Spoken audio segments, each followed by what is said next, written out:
India क्या हाल चाल है। तो अभी प्रयागराज में लगभग हम 7 बजे निकल चुके हैं ब्लॉगिंग करने के लिए और अभी हम आपको दिखाएंगे कि यहाँ पे बहुत ही खास इंटरव्यू हुआ। केवल एक संत ही है दुनिया में जो कहता है वही करता है। कथनी करनी एक होती है संत की। समाज तो क्या है, कहता ही रहता है, कहते रहता है। अब हम यहाँ 50 खड़े क्या भरे 50 समाचार एक है। मेरे अभी सुनने के बाद पादरी कहेंगे, कोई कहेगा महाराज जी ने बड़ा अच्छा कहा, कोई कहेगा अरे क्या है भैया, सबको एक कैसे कर लोगे आप।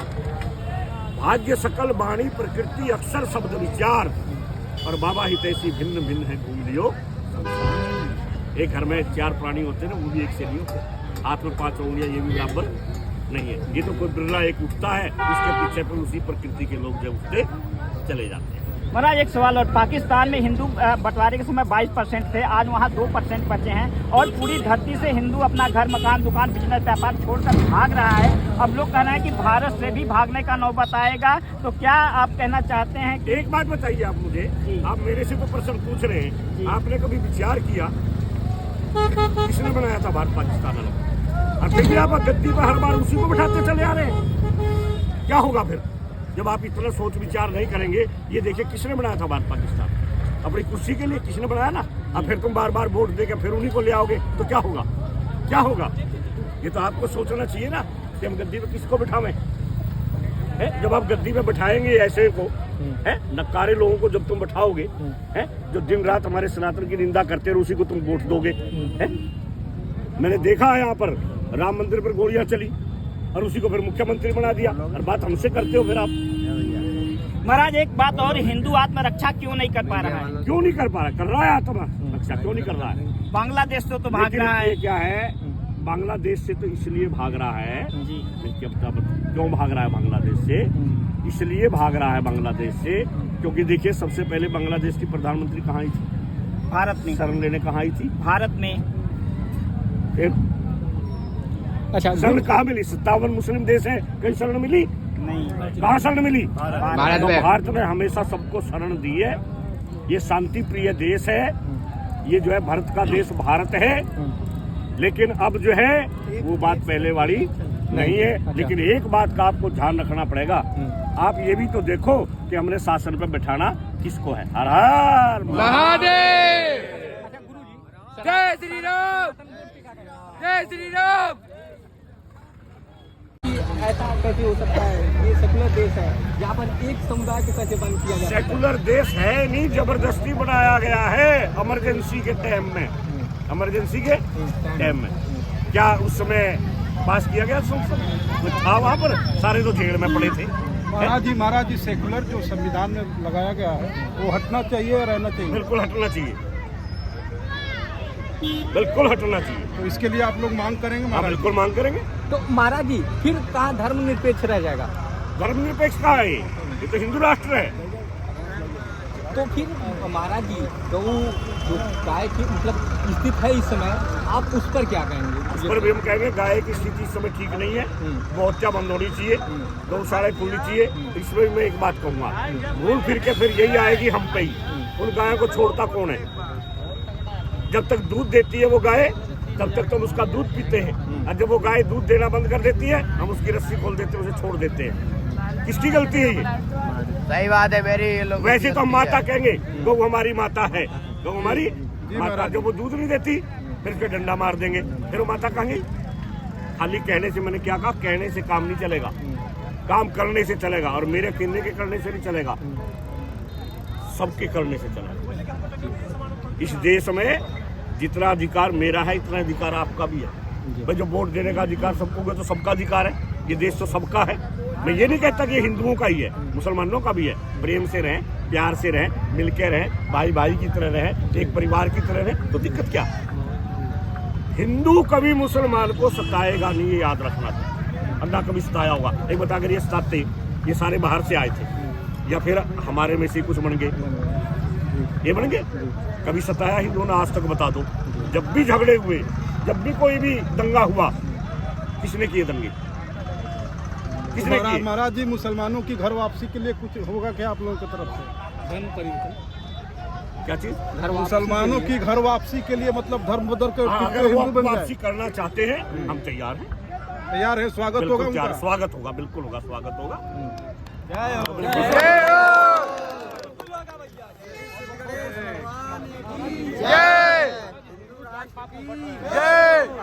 देखिए, हिंदू कभी भी हिंदू कभी जातिवादी नहीं था। आपने सुना होगा कि जात पात पूछे नहीं कोई, हरि को वजह सो हर का हमारे कहा जाता था। इसके बाद आप जात पात की बात करते हैं। स्वामी रामानंद जी कौन थे? ब्राह्मण थे। और भक्त रैदास कौन थे? दलित थे, चमार थे। कबीर जी कौन थे? जुलाहे थे। उनको शिक्षा किसने दी थी? रामानंद जी ने दी थी। कब थी हमारे यहाँ जात पात? तो फिर ये हमारे यहाँ क्या था? काम के आधार पर, जैसे भी किया काम करने लगे, भैया कुम्हार है। फिर भगवान श्री कृष्ण ने गीता में बहुत स्पष्ट कहा है कि चातुर्वर्ण्यम मया सृष्टम गुण कर्म विभागस्य, कि मैंने गुण और कर्म के हिसाब से 4 वर्णों की स्थापना की है। ब्राह्मण, क्षत्रिय, वैश्य, शूद्र। आप में से कोई भी पढ़ लिख करके ब्राह्मण बन सकता है। आप ब्राह्मण है, अगर आप पढ़ लिख लिए आप ब्राह्मण है। आप पुलिस में भर्ती होंगे, सेना में भर्ती होंगे, धर्म की रक्षा कर रहे हैं, देश की रक्षा कर रहे हैं, आप क्षत्रिय हैं। आप व्यापार कर रहे हैं, कृषि कर रहे हैं, आप वैश्य हैं। और भाई देखो, जब आप कुछ नहीं कर सकते इन तीनों में से, आप मजदूरी करेंगे। मजदूर को उस समय श्रमिक कहा जाता था, शूद्र कहा जाता था। शूद्र को जाति नहीं थी भाई, जो भी मजदूरी करता था। हमारे पढ़ा लिखा है नहीं, शरीर में जान नहीं, खेती बाड़ी करने को मजदूरी करता है, श्रमिक कहेंगे हम उसको, शूद्र कहेंगे हम उसको। उसमें दिक्कत क्या है? एक बात बताइए। अब यहाँ पर टेंट लग रहे हैं। टेंट का एक क्या होता है? इसके ऊपर का कपड़ा होता है, फिर वो रस्से से बंधा होता है, उसके नीचे बल्ली लगी होती है, फिर खूंटे से खूंटा होता है, फिर चारों चीज एक साथ होती, चारों की जरूरत पड़ी कि नहीं? तो ब्राह्मण, क्षत्रिय, वैश्य, शूद्र की जरूरत है कि नहीं? मजदूर भी ना बताइए आप क्या कर लेंगे? अगर मजदूर ना हो तो आप मिलने में ले लेंगे, मेरा इंटरव्यू ले लेंगे। तो हमारे जात पात है कहाँ? हमारे यहाँ तो वर्ण व्यवस्था थी, और वर्ण व्यवस्था जन्म से नहीं थी। ये तो हमारे सनातन की खूबसूरती है कि यहाँ पे सभी जात के लोगों की महत्व दिया गया। अब एक बता, गंगा पूछेगी तू कौन सी जात का है? नहीं। साधु संतों के यहाँ अभी लंगर चलेंगे, वो पूछेंगे तू कौन सी जात का है? बता, कौन पूछता है यहाँ? हम किसी से लकड़ी ले रहे हैं, किसी से हम सब्जी ले रहे हैं, किसी से हम कुछ भी खरीद रहे हैं, सब चीज की आवश्यकता हमें। हम किसी से पूछते तेरी जाति क्या? तो कहाँ जाति पाती हमारे है? कहाँ जाति पाती? ये तो जाति पातियों में बांटने की चाल है। अच्छा, बहुत बहुत जी महाराज जी, एक बार छोटा सा अपना परिचय और अपने धाम का नाम देखिए। दर्शकों, मेरा नाम जो है योगीराज हितैषी बाबा है जी महाराज जी। और अटल साधना आश्रम अटलपुर जो है खैर रोड अलीगढ़ में मेरा आश्रम है। मैं श्री पंदसनामा वान खाड़े का राष्ट्रीय प्रवक्ता हूँ, श्री गंगा सेवा समिति का राष्ट्रीय संयोजक हूँ, भारत साधु समाज का संगठन मंत्री हूँ। सरकार से मुझे 3 अवार्ड मिल चुके हैं, और 4था अवार्ड अभी NAI, ये जो आपकी मीडिया है, अभी साहित्य श्रोमणी रत्न मुझे दे रही है दिल्ली में 10 तारीख को, और मेरी 8 तारीख की टिकट है, मुझे वहाँ पर जाना। जी महाराज जी, एक बार जो कुंभ में इस बार श्रद्धालु आने वाले हैं 40 से 45 करोड़, एक बार आप अपने मुंह से उन सभी लोगों को आशीर्वाद दीजिए। मैं देखिए सभी लोगों को जो है आशीर्वाद देता हूँ, और आशीर्वाद के साथ साथ क्या मैं इतना बड़ा संत तो हूँ नहीं, इतना महान कि भाई मैं आशीर्वाद देने के योग्य हूँ। लेकिन एक बात मैं जरूर कहूँगा कि भैया एकजुट हो जाओ। एकता में जो है बहुत बल है, एकता में जो है बहुत ही शक्ति है। और मैं तो गंगे मैया से कहूँगा, हे प्रभु जो भी यहाँ पर आवे वो सब एक होकर के रहे, एक होकर के जावे, और यहाँ से जो है ना सेवा का भाव लेकर के। हर हर महादेव, हर हर महादेव, जय। सामने आप देख रहे हो, इसी के अंदर अभी बाबा जी गए, तो हम इसके अंदर जाएंगे और आपको एक आगे का नज़ारा दिखा रहे हैं। यहाँ पे आप ये देख रहे हो ट्रैक्टर वगैरह, बहुत ही अभी ज़बरदस्त स्वागत हुआ है बाबा जी का। और यहाँ पे देख रहे हो भीड़ ही भीड़ अभी तो नज़र आ रही है। अभी हम चलते हैं आगे की ओर। आपने देखा था कि अभी बाबा जी ने इंटरव्यू दिया, और बहुत ही ज़बरदस्त इंटरव्यू दिया। बाबा जी का कहना है कि हिंदू राष्ट्र हमको बनाना।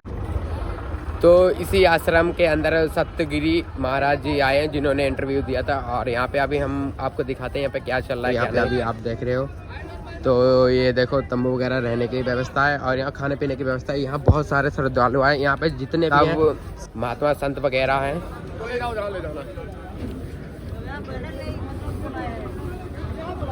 तो यहाँ पे आप चारों तरफ देखोगे तो यहाँ पे साधु संत वगैरह है, तो इनकी यहाँ ठहरने की व्यवस्था की गई है। और यहाँ इनके जो हेड थे उन्हीं ने इंटरव्यू दिया है।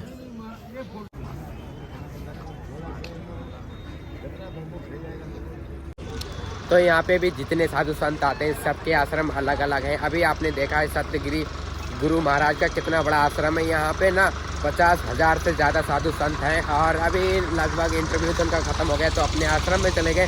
तो आगे की वीडियो मैं आपको कल बताऊंगा। अगर वीडियो अच्छी लगी तो वीडियो को लाइक करें। अगर मेरे चैनल को सब्सक्राइब नहीं किया तो चैनल को सब्सक्राइब करके ही जाएं।